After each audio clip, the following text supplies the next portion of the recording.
сонсгоно хүүхдүүдээ. Эртээр үеэс манай монголчууд үр хүүхдтэй эхлээд мэндэлт сур, дараа нь ярьж дад, эцэст нь элтгэд чад хэмээн заан сургасаар иржээ. Энэ нь хэлний харилцааны анхдагч хэлбэрийн харилцааны соёлыг чухалчилж байсан илтгэж байна. Ярих урлаг харилцааны соёл илтгэх чадвар нь шин залуу иргэдийн заавал эзэмших чадвар юм. Тэгвэл илтгэл тавихын ач холбогдол нь юу байдаг юм лөө? Нэгдүгээрт өөртөө итгэлтэй болж харилцааны өндөр соёлтой илтгэж болдог. Хоёрт нь шин мэдлэг, мэдээллээр өөрийгөө цаг үргэлж баяжуулж идэг. Гуравт нь судалгааны ажил хийх дадал болдог. Дөрөвт нь амжилтанд хүргэж хүч болж өгдөг байх нэ. За өнөөдрийн хичээлийн зорилго нь ярих бичих чадвараа сайжруулан олонний өмнө үг хэлэх, илтгэл тавих, үйлдэл сурах, үгээр бусдад нөлөөлөх чадрыг эзэмшүүлэхэд оршино. Хичээлийн зорилт нь илтгэлийн тухай мэдэх, илтгэлийн бүтэц онцлогийг таних, илтгэл тавих шаардлагыг ойлгох. За тэгвэл илтгэл гэдэг нь аливаа нэг сэдвийн хүрээнд судалж буй асуудлын үн чанарыг өөрийн үзэл бодлын үүднээс үндэслэн нотолгоотой, тодорхой зорилго, алхам дараалалтай илэрхийлсэн ихэвчлэн нийтлэлийн болон эрдэм шинжилгээний найруулгаар илэрдэг аман ба бичгийн хэлбэртэй харьцангуй бүрэн төгс эргцүүлсэн хийг хэлдэг байна. Хэл бол харилцаа юм. Хэлний харилцааны анхдагч хэлбэр нь аман харилцаа байдаг. Аман харилцаа нь өгүүлэгч сонсогчийн оролцооноос шалтгаалж харилцаа яриа, ганцаар яриа хэмээх хоёр хэлбэртэй байдаг. Үүнээс ганцаар яриаг онцлбол энэ нь өгүүлэгчээс сонсогчдод чиглэсэн нэг талын харилцаа юм. Ганцаар яриа нь өгүүлэгчээс тодорхой сэдвээр сонсогчдод мэдээлэл зөвлөгөө өгөх, хууль зурцчлах, тайлбарлан таниулах, итгэж үнэмшүүлэх зорилготой аман ярианы хэлбэр байдаг. Ганцаар ярианы боловсронгүй дээд хэлбэр нь илтгэл яриа юм аа.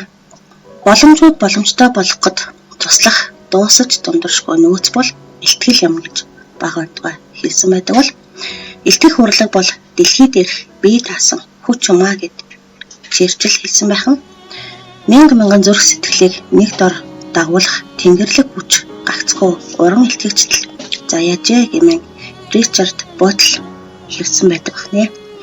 Илтгэх урлаг бол нотлохоотой ярих, ухаан, үннийг дамжуулах гүүр юм хэмээн эрдэмтэн мэргэд итгэлийн тухай хэлсэн байна.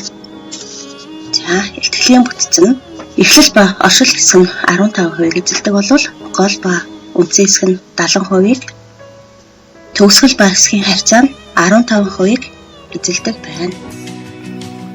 Сайн байна уу? Би Афа Академийн гүйцэтгэх захирал, лектор, амьдралын дасгалжуулагч Амар Төвшин байна. Магадгүй таны амьдрал заримдаа ганцхан мөнгөний төлөө ажиллаад байгаа юм шиг, заримдаа өөрийнхөө байх ёстой газар байхгүй байгаа ч юм шиг сэтгэл дундуур ажилласан ч ямар нэгэн бизнес хийсэн ч гэсэн дарамттай яг өөрийнхөөроо байхгүй байгаа юм шиг, өөрийгөө бүр нээж чадаагүй юм шиг ийм мэдрэмж танд төрж ийсэн үү? Хэрвээ тийм болвол өнөөдөр би танд туслахад бэлэн байна. Би өөрийнхөө амьдралд чамгүй амжилтанд хүрсэн гэж боддог. Би өнөөдөр таны өмнө яриад энэ зүйлийг заагаад зогсож байгаа нь би амьдралдаа бас өөрийгөө олж нээж илрүүлээд олон гайхалтай цаг мөчүүд түүхүүдийг би бас үзсэн, бас өнөөдөр бас тодорхой хэмжээний амжилттай явж байгаа. Энэ ч үүднээс өнөөдөр би танд туслахыг хүсэж байгаа. Би өөрийгөө олохын тулд өнөөдрийн байр суурьнд ирэхийн тулд та намайг хэдэн төрлийн ямар олон арга замаар явуулсныг та мэдхүү. Би үсчин, бизнесмен, урагшаа явсан, бараанд явсан, баар ажилласан, сав ажилласан, гоо сайхны дэлгүүр, гоо сайхан гэх мэтлэн нийтдээ 12 төрлийн өөр төрлийн бизнес ямар нэгэн байдлаар өөрийнхөө амьдралыг дээшлүүлээ, амжилт олъё гэж явсан боловч бүгдэн дээр нь хангалттай амжилтанд хүрээгүй. Яагаад гэж юу? Яагаад гэвэл миний энэ бүхнийг хийх шалтгаан нь эхлэл дараалал нь буруу байсан. Яагаад тэгэхээр би ганцхан мөнгөтэй болъё гэж энэ бүх зүйлийг хийсэн учраас нийт хүн амын маань 50-аас илүү хүн дундаж ба түүнээс доош орлоготой энгийн хүмүүс байна. эдгээр хүмүүсийн нийтлэг шинж тэмдэг юу вэ гэвэл тэд маань зөвхөн мөнгөтэй болохын тулд ямар нэгэн арга замаар ажилтай болж ямар нэгэн боловсрол эзэмш ямар нэгэн зүйл хийх ёстой гэж бодоод хийдэг учраас тэд нар өөрсдийнхөө нөөц болцыг тулд ашиглаж чаддаггүй байх. Би яг урд нь эдгээр хүмүүсийн игнэнд байхдаа яг л дундаж амьдралтай тэр нэгэн байсан. Харин миний амьдралд нэгэн гайхалтай амьдралын дасгалжуулалт орж ирсний дараа би нэг асуултаа болсон. Би юу н хийн юм бэ? Миний дотор ямар нөөц болцсон, ямар чадвар байгаа юм бэ? Тэгээд дээрэс нь би хэн болохыг хүсэж ийлээ гэдэг энэ асуултаа уулзсны дараа би өөрийгөө хайх, өөрийгөө нээж олох аялалд гарсан. Тэгээд өнөөдөр би өөрийгөө олж энэ сонирхолтой аяллахаа нэг хэсэгтээр явж байгаа. Харин өнөөдөр намайг үзэж байгаа танд зориулж би нэгэн гайхалтай зөвлөгөө өгөхийг хүсэж байна. Танд магадгүй амьдралд олон хэрэгцээтэй зүйл байгаа боловч би нэгдүгээр хамгийн чухал зүйлийг танд ирэл хамгийн чухал хайх ёстой, хамгийн түрүүнд хийх ёстой зүйлийг ч өнөөдөр танд зөвлөгсөн. Энэ бол та өөрийгөө хайх. Та хэн бэ? Танд ямар нөөц болцсон? Ямар авиас чадвар? Та танд бас ямар хүсэл мөрөөдөл байсан? Мөнгнөөс гадна та юу хийхийг чин сэтгэлээсээ хүсч мөрөөж исэн өөрийнхөө дотоод ертөнцөөр аялахыг би танд санал болгож байна. Энэ бол итгэлийн бүтцийг жишээгээр харуулъя. За энийг мэдлэг болох хүч хэмээх нутагны юм багваандгоо бичсэн ихтер ажиллая. Итгэлийн бүтэц. Оршил хэсэг нь уншигчийн анхаарлыг татах, түүний чухал болохыг дурдах, ямар нэгэн өнгө аясыг дагуулсан байхаар бичигддэг. Мөн хошин, нөхөрсөг, шүүмжлэлт багтсан маягаар өнгө аясыг харуулж болох нэ. Шувууд далж өгөрхийн хүчээр зах хязгааргүй уудам өгтөргөд илэн халин нисдэг билээ. Хүүхэд залуус та нар танин мэдхүйн орчлон ертөнцийн уудам орон зайд шувуу адил чөлөөтөө нисэх хүсэл мөрөөдөл тээж яваа мэдээж. Нисхийн тулд та бүхэнд шувуудын адил далж өгөр хэрэгтэй. Энэхүү далж өгөр нь мэдлэг юм. Мэдлэгээр жигүүрсэн хүн хүссэн газартаа хаалт хориггүй чөлөөтөө хүрч чадна. Хүчтэй чадaltaй бай гэвэл мэдлэгтэй бай. Мэдлэгтэй бол хүч. Юунд дийлдэшгүй хүч. Байгалийн нар хүнийг гаднаас нь гээгүүлж дулаацуулж байдаг бол мэдлэгийн нар хүний сэтгэл санааны харанхуйг дотор талаас нь гээгүүлж дулаацуулж байдаг юм. За энэ хэсэг нь бол илтгэлийн маань эхлэл хэсэг байна. За эхлэл хэсгийг уншихад мэдлэг болох хүч, юунд дийлдэшгүй хүч гэсэн хэлхийн санаа нь уншигчдад эрдэм мэдлэгтэй болъё гэсэн урам зориг сэргээсэн итгэлийг төрүүлж байгаа зэрэг нь цааш хэрхэн яаж эрдэм мэдлэгийг олж авч хүчтэй болох вэ гэсэн хүлээлтийг уншигчдад үүсгэж байна. За итгэлийн үндс хэсэг нь гол цөмөн байдаг бахан. Сонсогчдод сонсох тутам улам сонирхол татах үед сонирхолтой байх нь илүү үр дүнтэй байна. Итгэл бүхэн өөрийн гэсэн оргил цагтай байдаг. Энэ хамгийн сонирхолтой хэсэг юм. Итгэлийн оргил цэгүүд нь дараах байдалтай байж болно. Нэгт нь хамгийн өнөмшлөлтэй үндэслэл, хоёрт нь өдгөө хүртэл нууцлж байсан санааг олон нийтэд гинтийн бэлэг мэт дийлгэж болох нь. За гуравт нь сэтгэл хөдлөлөө илэрхийлсэн төр зургийн гацалт, дохио зангаа илэрхийлэх. За гэх мэтээр оргил цэгүүд нь илэрдэг байна. Илтгэлийг хэр үнэмшилтэй болгох нь оргил цагийг шийдэх гол асуудал байх нэ. За тэгвэл саяны илтгэлийн маань үндсэн хэсэг нь бол мэдхгүй гэсээ бүү ай. Харин хуурамч мэдлээс айж бай. Хорвоод ирэх муу мухаа бүхэн түүнээс ихтэй гэж агуу их эрдэмтэн сэрэмжлүүлсэн байна. Сайн мэддэг чам дээр өөрөө явж ирээд тарих толгойч чинь шингэн хоримтлагдана гэж мөрөөдхийн ч хэрэггүй. Багч гэсэн зүйлийг мэдхийн тулд их сурах хэрэгтэй гэдгийг ой ухаандаа бат тогтоож авцгаа. Мэдлэг хүнийг чимнэ. Зөв сайн мэдлэг хүнийг өөдөн татна. Мэдлэг зөвхөн л мэдлэг хүнийг эрх чөлөөтэй бөгөөд агуу их болгодог юм. Сайн мэдлэгтэй болоход чамд тавигдах анхдагч шаардлага нь мэдлэгт тэмүүлэх чиний хүсэл. Суралцах хүсэлгүй сурагч бол далавчгүй шуутай л адил. Мэдлэгт тэмүүлэх чиний сонирхол чамайг мэдлэгийн хязгааргүй талаад аялахад чигийг заагчлуужин аян замын чинь хөтөж байх болно. Мэдлэг тэмүүлэх сонирхолгүй бол ямар ч хүч чамайг зогссон байрнаас чинь хөдөлгөж дийлэхгүй. Эхийг мэдэх сонирхолтой байж эхийг мэдэх боломж нээгдэнэ. За ямар хүн мэдэхгүйгээс айх хэрэггүй, харин мэдхийн төлөө чи өөрөө чинь хүсэл сонирхолтой байх хэрэгтэй гэдгийг итгүүлэн синхруулж урайлан дуудсан байх нь. Төгсгөл хэсэг. Аливаа төгсгөлийн илтгэлийн төгсгөл нь сонсогчдын ой тогтоолтод хамгийн их тогтооддог учир утгатай хэсэг гэдэг. Тиймээс илтгэлийн төгсгөл сэтгэл хөдлөм эрч хүчтэй оргилон байх ёстой.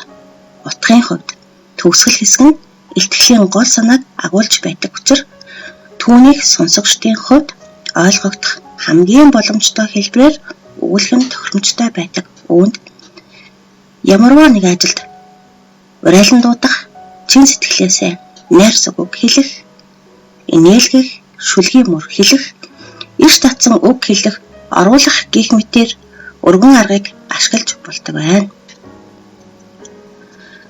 За ямар мэдлэг боловсрал зөвхөн өөрийгөө дайчилж, өөрийгөө шавхаж, өөрөөсөө шаардаж, өөрөө хичээж, өөрийгөө боловсруулах замаар л олдно гэдгийг ямар ч эргэлзээгүй бодож авцгаа.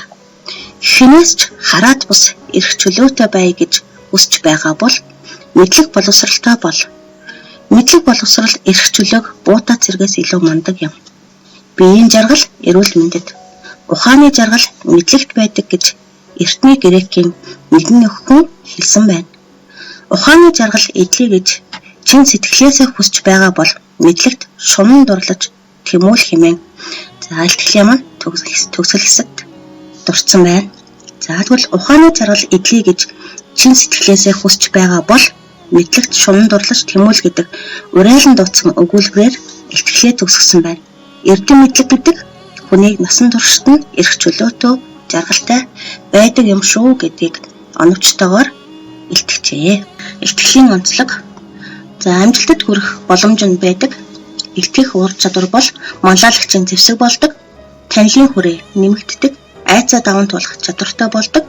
Сэтгэл зүйн өвчлөөс сэргийлдэг байх нь аливаа илтгэл 15 минутаас ихгүй хугацаанд үргэлжлэх хэрэгтэй. Илтгэл тавих шаардлага. Илтгэл ярианы чанар үр өгөөж нь түүнд тавих хэлний ба хэлний бус найруулгын шаардлагад хэр нийцсэн байхаас ихээхэн шалтгаалдаг. Тиймээс ярианы соёлын үндсэн чанаруудыг эзэмшсэн байх хэрэгтэй. Зөв дуудах. Зөв дуудах болон хэл зүйн хэн хэмжээг баримтлан оновчтой байх. Илтгэлийн сэдэв, зорилго, агуулга, дэвшүүлсэн асуудал нь гол санаатайгаа тохирч байх. Учир зүйн хувьд зөв байх. Ярих зүйлийн бүтэц, гис дараалал зөв. Учир зүйн уялдаа холбоо цэгцтэй байх. Цэвэр ариун байх.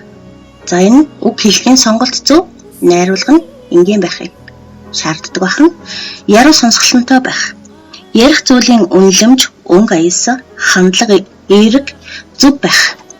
Зохистой, тодорхой, ойлгомжтой байх. Ярьж буй зүйл сонсогчдын сэтгэлд нийцсэн, ойлгоход хялбар, энгүүн байхыг. Баялаг төгөлдөр байх. Их хэлнийхээ үгийн сангаас төгс чадварлаг эзэмшсэн байхыг илтгэлийн гол шаардлага нь байна. За хүүхдүүдээ өнөөдрийн хичээлээр ойлгосон мэдлэгээрээ өөрийгөө сорьё.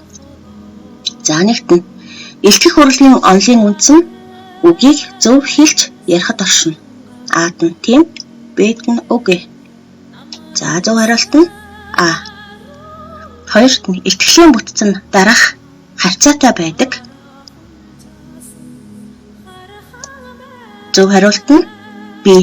15, 70, 15 гэсэн харьцаатай байдаг бахан. За гуравт нь